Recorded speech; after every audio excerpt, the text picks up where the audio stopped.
Ang title ng ating mensahe ngayong umaga ay Laging Handa. Alam niyo yung laging handa, yan yung motto ng mga scouts. Scouts, hindi lang Boy Scout. Kahit Girl Scout. Natutunan ko ito nung bata ako, nung ako isang munting Boy Scout. Laging handa. Sa logo nga ng Boy Scout, may nakalagay na laging handa. Kasi dito umiikot ang buhay at karakter ng isang scout. No? Laging handa. Anumang oras, dapat laging handa. Kapag ikaw ay isang scout, dapat lagi kang handa. No? Dito umiikot yung buhay mo at karakter bilang isang scout. Dapat lagi kang handa sa lahat ng oras. Handa sa anumang hamon. Handa sa pagtulong. Handa sa paglilingkod. No? Kapag hindi ka handa, mapag-iiwanan ka. Parang katulad ko nung Boy Scout ako, lagi akong napag-iiwanan. Gising na lahat, ako natutulog pa. Kaya malaki yung impluwensya ng aking pagiging Boy Scout. Marami akong natutunan. Malaking bagay yung pagkakasali ko sa Boy Scout ng elementary ako. Natutunan kong maging maparaan at may tiwala sa sarili. Higit sa lahat ay ang pagiging laging handa. Laging dapat kalkulado yung mga gagawing hakbang upang maging matagumpay. Kapag meron isang gagawin na bagay, kailangan iniisip mo na ano yung pwede mong gawin. Sinusukat mo na, tinatansya mo na ano yung possible na mangyari pag ginawa mo ito. Ganun yung natutunan ko sa pagiging Boy Scout. Sa batayang teksto natin ngayon na binasa kanina sa Marcos 13:24-37, ay nagsasabi din na dapat tayong maging handa. Kanina tinanong ko kayo kung handa na ba kayo. Pastor, ano bang ibig sabihin mo ng handa na ba? Yun yung sinasabi ng ating teksto na binabasa. Dapat laging handa. Ang paalala ni Jesus sa kanyang mga alagad ay laging maging handa. Kasi daw, sapagkat hindi nila nalalaman, actually, walang sino man daw ang nakakaalam ng oras o panahon, tanging ang Diyos Ama lamang na nasa langit, kung kailan darating ang pag-uusig at muling pagbabalik ng anak ng tao. Sa makatuwid ng ating Panginoong Hesus. Sinasabi niya ito sa panahon na malapit na siyang hatulan ng kamatayan. At dahil sulat nito ni Marcos, kung saan nasulat siya sa panahon na ginera ng Imperyong Romano yung Palestina noong mga panahon na yun. Maraming mga nasawi, maraming mga namatay na mga bata. Kung ano yung nangyayari ngayon sa Palestine, sa Gaza, nangyayari noong mga panahon na yun. Ganon din yung karanasan nila. Masakit, mapait. Kapag mga dumadanas tayo ng mga ganong klaseng katitindi na realidad sa buhay, minsan parang gusto mo nang bitawan ang iyong pananampalataya. Nawawalan na tayo ng pag-asa. Nawawalan na tayo ng pananalig sa Diyos. Tini-question na natin, nasaan ba ang Diyos sa mga panahon na iyon? Kaya, sinasabi ng Panginoong Hesus, dapat kayo laging maging handa. Sa mga panahon na darating yung mga ganitong klase ng pagsubok. At yung mga pagsubok na yun, ay patuloy nating nararanasan.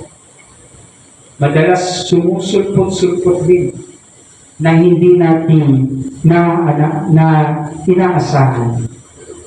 Ayon kay Jesus, sa pagsapit daw ng araw na iyon, pagkatapos ng kapigatiang sasapitin ng mga tao, magkakaroon ng mga pangitain o palatandaan sa langit. Magbibilim daw ang araw, hindi magliliwanag ang buwan, malalaglag mula sa langit ang mga bituin, at maggugulo ang mga kapangyarihan sa kalawakan. Ito yung mga paglalarawan, mga metaphors, kung tawagin natin. Malalim at hindi lubos maunawaan nating mga tao.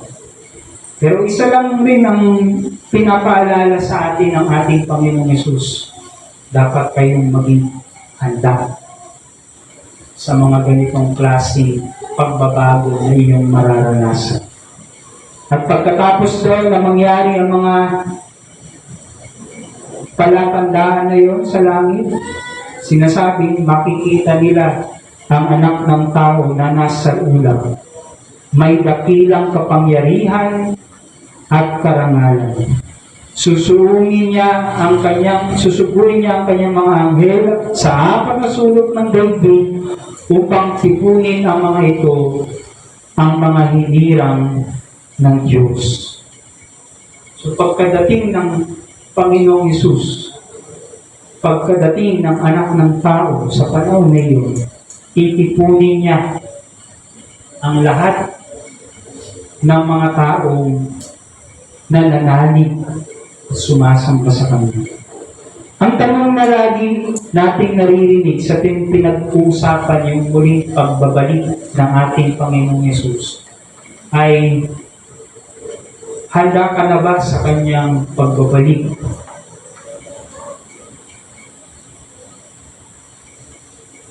Parang yung tanong lagi ni Corina Sanchez sa kanyang mga manonood. Handa na ba kayo? Kapag dumating sa oras na ito ang Panginoon, yung iba tatakutin pa kayo. Ligtas ka na ba? Pag namatay ka ba ngayon, ay magpupunta ka sa langit? Pero hindi lamang ganun ang naisipahiwatig ng pagiging handa. Ano bang ibig sabihin ng muling pagdating ni Jesus para sa atin na mga mananampalataya? Paano ba tayo sa Kanyang pagbabalik muli? Noong si Jesus ay dumating dito sa sanlibutan, ang naghanda ng Kanyang daraanan ay si Juan na tagapagbautismo. At isa sa kanyang mensahe sa mga taong naghahantay sa pagdating ng Mesyas. Magsisi na kayo! Talikuran niyo ang inyong mga kasalanan. Ang inyong mga dating pamumuhay, mga gawin na hindi nakakatulong sa inyo para lumusong, umunlad, at maging mabuting tao at lingkod ng Diyos. Bakit ko sinasabi to? Kasi malamang sa malamang, yun din ang hinahanap at hahanapin sa atin ng Diyos sa panahon na siya'y pumarito. Kamusta ba ang iyong buhay? Kamusta ang regalo kong buhay sa iyo? Isinabuhay mo ba? Ginamit mo ba ng mabuti? Ginamit mo ba para maranasan ng mga tao ang paghahari ng Diyos dito sa lupa, gaya ng sa langit? Maraming mga Kristiyano ang naniniwala na ang pagiging handa sa muling pagbabalik ni Kristo ay ang pagtanggap sa Kanya. Pagtanggap lamang sa Kanya bilang kanilang personal na Panginoon at tagapagligtas. Personal, para kang nag-hire ng personal na bodyguard. Ganun ang pag-unawa ng maraming mga Kristiyano sa paano magiging handa sa pagdating ni Kristo. Nang sa ganun daw, meron kang instant access sa heaven. No? Doon sa kaharian ng Diyos, na kapag ikaw ay mamatay o kapag ikaw ay inabutan ng muling pagbabalik ni Jesus sa katapusan ng mundo, ikaw ay sigurado ng ligtas sa langit. At dahil sa ganung pag-iisip ng maraming mga Kristiyano, kinalimutan na nila yung buhay nila dito sa lupa. Yung kanilang kasalukuyang buhay. Naghahantay na lang sila ng pagdating ni Jesus. Lord, ayaw ko na sa earth. Kunin mo na ako. Gusto ko lang mapunta sa heaven. Kasi dito sa lupa, parang hell. Maraming Kristiyanong ganong pag-iisip. Pero alam niyo ba, sa Biblia, walang sinasabi na pupunta sa heaven. Ewan ko kung saan nyo natutunan yung ganong katuruan. Ang sinasabi sa Biblia, sa Revelation, ibababa ng Diyos ang kanyang kaharian dito sa lupa. Ang panalangin ni Jesus,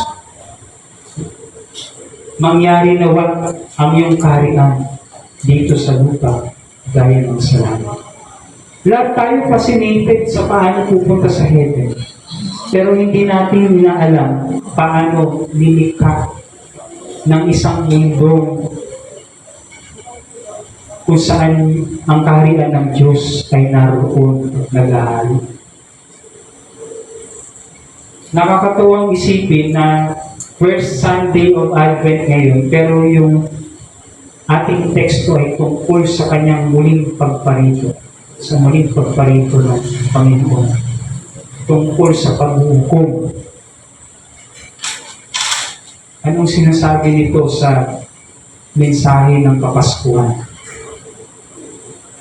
Every year, nagsiselebrate tayo ng Advent, ng Christmas. Inaalala natin yung pagparito ni Jesus. Pero hindi natin isinasapamuhay ang mensahe ng Kapaskuhan araw-araw. Na si Jesus ay laging naririto, laging sumasaatin, laging naipapanganak, laging dumadating sa mga panahon na tayo ay titindig, mananampalataya, at hahayaang isabuhay ang kanyang mensahe dito sa lupa. Paano pala kung ang kaligtasan na tinutukoy ni Jesus ay nagmumula o nagsisimula sa buhay natin dito sa lupa at hindi sa langit? Yung iba, naghihintay na lang ng kamatayan para daw maranasan na nila yung eternal life. Mga kapatid, ang buhay na walang hanggan ay nagsisimula sa panahon na nanampalataya ka kay Jesus at isinuko mo ang iyong buhay sa Kanya. Hindi pagkatapos ng iyong buhay dito sa mundo. Paano kung ang kaharian ng Diyos, ang kaharian ng langit, ay nagaganap at magaganap dito sa lupa, kung saan ang layunin ng Diyos ay mangyayari? At hindi yung iniisip natin na nandun lamang sa langit. Paano kung posible pala? At yun pala ang kakahulugan ni Jesus. Paano kung ang ibig sabihin ng buhay na walang hanggan ay pagkakaroon ng buhay dito sa lupa na karapat dapat alalahanin magpakailanman pagkatapos mong yumao o lumisan sa mundo? Maraming Kristiyanong namamatay, lumilisan sa mundo, na nababaw na sa limot yung kanilang buhay kasi hindi naman karapat-dapat na alalahanin. Sana ang buhay natin ay hindi ganun. Maaaring ang buhay ng walang hanggan ay buhay na dapat alalahanin habang buhay. Mga kapatid, handa na ba kayo? Kung sakaling pumarito ang ating Panginoong Yesus. Sabi ng ating Panginoon, walang sino mang nakakaalam. Kahit daw siya, kahit ang mga anghel. At dahil hindi sigurado ang kanyang pagdating, pwede siyang dumating ngayon sa mga oras na ito. At ang tanong ko sa inyo, handa na ba kayo? Alam niyo, pagdating niya dito, hindi na yun ang tanong niya. Ang tanong niya, kamusta kayo? Paano niyo isinabuhay ang buhay na ibinigay ko sa inyo? Paano niyo pinaghandaan ang aking pagparito? Paano niyo binigyan ng bunga ang biyaya ng kaligtasang ibinigay ko sa inyo? Marami pa namang Kristiyano, gusto nilang lumago sa kanilang pananampalataya. Pero takot kahit isang hakbang na humakbang. Huwag na lang po muna. Natatakot ako. Hindi pa po ako ready. Kailan kayo magiging ready, mga kapatid? Kapag nandito na ang Panginoon. Yun ang mensahe sa ating mga kapatid. Laging maging handa. Sapagkat walang nakakaalam kung kailan darating ang Panginoon.